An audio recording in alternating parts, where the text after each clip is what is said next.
African countries attending the COP28 summit in Dubai have reiterated their position for just and equitable energy transition.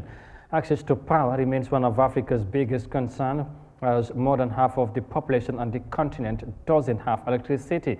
Some stakeholders attending the summit believe more commitment and financing is needed to attain the desired objective.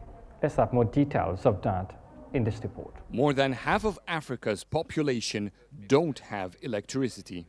80% don't have clean cooking energy. With its sustainable goals promising energy for all by 2030, access to power is Africa's biggest concern. In Africa, we say access and just transition. And we say access first. The share of renewable energy in African energy mix is 40.5%. That is the highest in the world. However, we need to increase that, and we will increase in the share of clean energy in our energy mix because we have them in our continent and we don't need to import them. The continent's entire electricity grid amasses for about 250 gigawatts, a fraction of one developed country.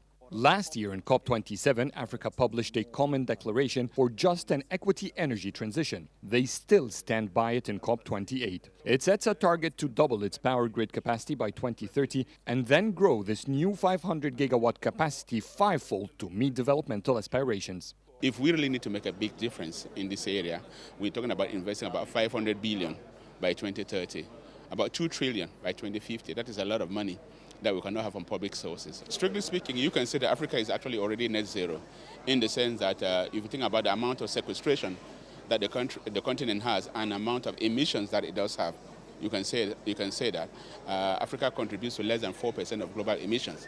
Africa has to move at its own pace, as you know. Africa is an emerging economy, and so we have to do things in a way that does not compromise our economic developments, as our climate goals. So far, we're moving at a good pace. As home to most raw components of renewable energy, domesticating green energy production in Africa could make the continent meet both its developmental and climate goals.